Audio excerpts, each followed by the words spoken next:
Joint mobilization of the cervical spine is an extremely powerful and effective technique, but must be learned very well and carefully before administering with clients.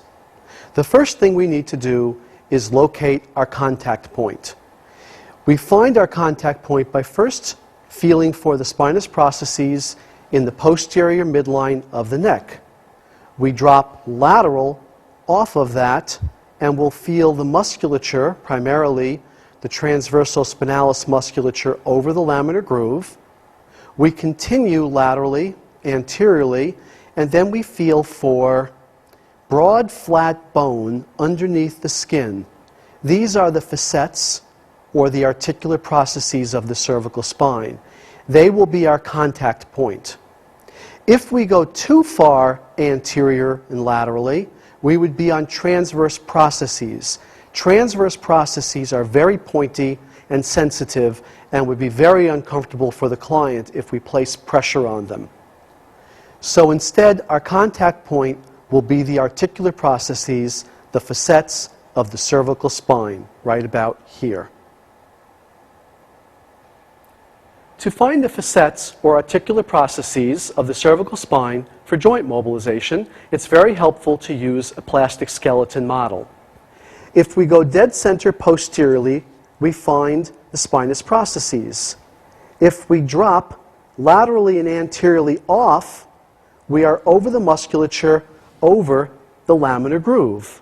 This is primarily the transversal spinalis musculature. If we then continue even further, anteriorly and laterally, we will then find the facets, or articular processes. These are broad, flat bone and provide the most comfortable contact point for joint mobilization. If we were to come even more anteriorly from there, we would then be on the transverse processes, which are very pointy and would be very uncomfortable for the client if we exerted pressure here. So it's very important to first find the spinous processes, drop into the musculature over the laminar groove, and then continue until we feel the broad, flat bone of the facets or articular processes. The position of the support hand of the client's neck and head is very important. It needs to be placed around the client's ear. We should not cup on top of the ear. That would be very uncomfortable. Further, it's important that our thumb is not on the mandible of the temporomandibular joint, the TMJ. So again, we want to cup around the ear. Then when we rotate the client's head into our support hand, we comfortably have the client's head in our left hand, the support hand. The client is being held gently but firmly and securely. Now that we've found the articular processes contact, we rotate the client's head and neck to the opposite side, approximately 45 degrees, into our support hand. We then have three choices for contact on the articular processes.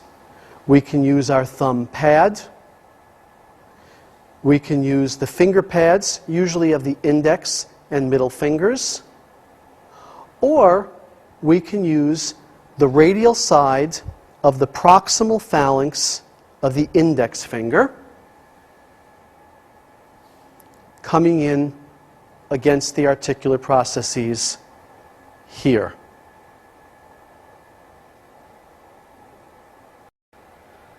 Now that we've found the articular processes as a contact for joint mobilization, and the client's head and neck are resting comfortably but securely, rotated to the opposite side, in my support hand, we can perform the joint mobilization.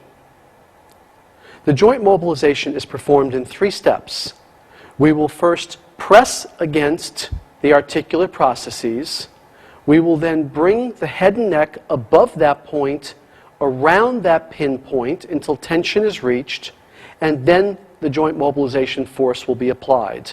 Showing that now, we press into the articular processes, we go around until tension is reached, and then we apply the joint mobilization. The joint mobilization can be applied in 3 different ways. We can press in this case with the finger pads, or we can pull the head and neck around the finger pads, or we can do both. Using the thumb contact, it would be shown this way. 1, 2, 3, or 1, 2, 3, or 1, 2, doing both 3. Using the contact on the proximal phalanx of the index finger, it would be 1, 2, 3, or 1, 2, 3, or 1, 2, 3. Now that we know how to perform joint mobilization at one level, we would then apply that technique across the entire cervical spine from inferiorly to superiorly. So it would be performed like this.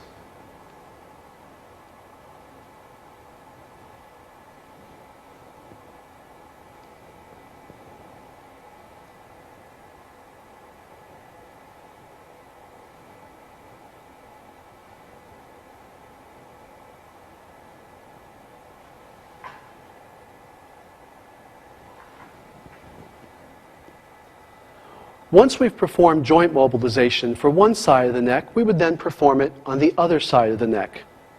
A nice way to do joint mobilization is to do it sequentially from left side to right side, right side, gently in a rocking kind of motion like this. For some therapists who tend to be a bit timid about performing joint mobilization, this method of doing joint mobilization is often very well liked, and often very well liked and received by the client.